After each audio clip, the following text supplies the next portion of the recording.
Yo, what's up guys? Good morning. Sa puntong ito, dito ko i-start ang aking day in a life.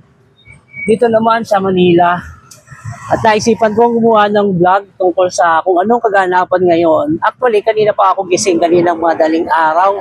Alas 4 pa lang ng madaling araw, gising na ako. Inililista ko na kung ano yung mga tasks na gagawin ko. At ito, kasali na rin dito yung biglaang mga kumpuni. Actually, kagagaling ko lang ng hardware. At bumili ako ng ito. So, nagkaroon ng problema doon sa pension house. Ito. Kailangan immediately ma-action na natin kasi sira yung tubig. Maraming nasasayang na babayaran. Ito. Dito, yan, day in a life in my restaurant sa Yum Food Hub. Okay. So, dito sa likod. Ayan, si Madam. Madam! Yan! Ano yan ginagawa mo, Madam? Wow, ano yan? Lahat ng kambing! Pangkaldereta ng kambing! Wow, yan. Yun yung aming kambing ngayon na gagawing kaldereta dito sa Yum Food Hub. So, hindi na kayo makakanguya ng maliliit na buto. Kaya, ito. Ihatid na natin to dun sa sa pension house. Isa. Okay. Ito, iano mo kay Dilo. Sabihin mo ikabit. Ayan. Unahin niya yan Tapos, magpapa-change oil lang ako ng Travis. Actually, dapat itong service nito is para doon ko sana ito pinapaservisan sa kasa. So, ang problema, nakalimutan ko sa rami ng ginagawa ko. Kaya ito, nag-decide ako na dyan na lang sa Shell. Paservisan ko na lang para mas madali. Kasi sayang yung oras. So ito, bali nakausap ko na sila. Sa kasi sa kasa, kailangan magpapa-appointment ka pa. So, hassle. Tara. Ito, mas mabilis. Malapit lang ito dito sa place ko. Yung Shell. Okay. Tara, samahan nyo ako. Para maibahagi ko sa inyo kung paano umiikot yung mundo ko bilang businessman dito sa Manila. At the same time, may farm sa Batangas. So, malaki kasing bagay yung meron tayong sasakyan. Sobrang kailangan natin. Ang ang importante sa sasakyan, kailangan alam natin na roadworthiness siya. Tatakbo siya ng maayos. Kahit bago pa lang ang sasakyan, kailangan pa rin ng maayos na maintenance.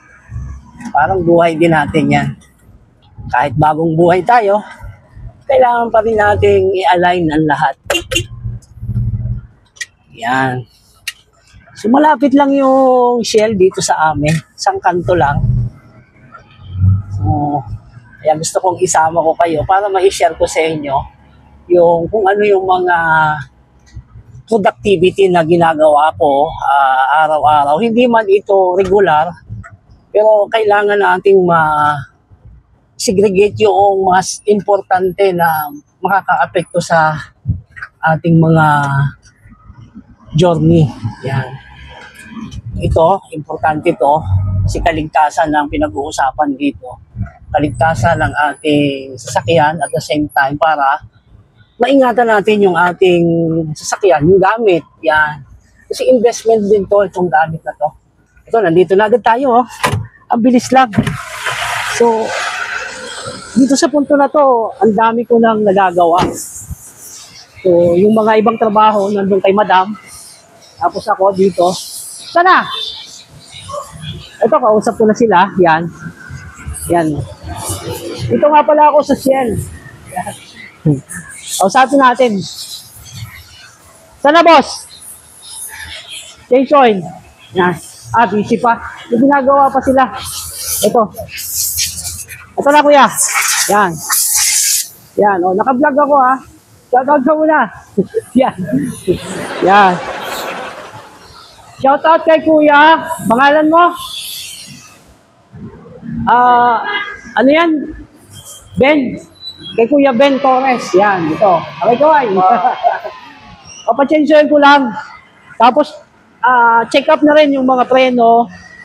Plano ko rin ipa-underwash yung ilalim para kasi ang daming putik dun sa amin. Ito. Yan. Yun, no? At ito. Niangat pa. Medyo magulo lang yan, kuya. Ha? Kasi sasakyan niya ng mga bising tao. Hindi yan sasakyan ng mga taong tawag dito, yung kapogi. Yan, no? Niangat na. Ito. Yan. Oh. Basta ang importante, safe yan na tatakbo.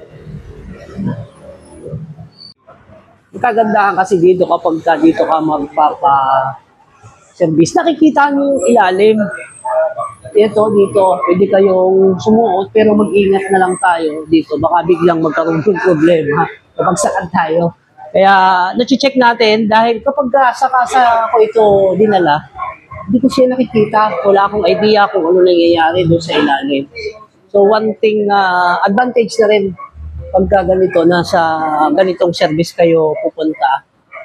Mache-check nyo yung kung ano yung mga nangyayari doon sa ilalim ng sasakyan nyo at the same time. At least alam niyo kung nananakbo kayo na okay lahat. So, lahat ay nasa kondisyon.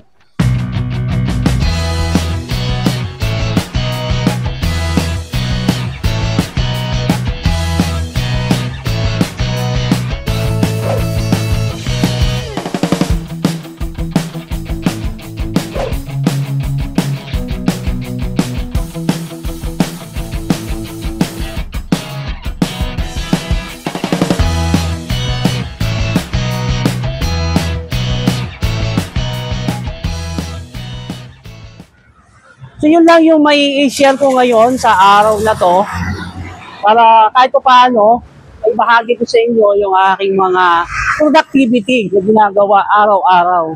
So marami pa akong gagawin doon na iniwan ng mga trabaho. Pero dito pa lang, anong oras lang ngayon ay ito ang oras. Alas 10 pa lang ng umaga, panalo na. Alas 10 pa lang ng umaga, panalo na tayo sa dami ng ating na-accomplish. Nakapagkumanda ako doon sa kung anong gagawin nila. Yan. Okay, natawag na tayo. Oh. So, yun muna guys. At paalam muna ako. Hanggang sa muli nating pagkikita and God bless you.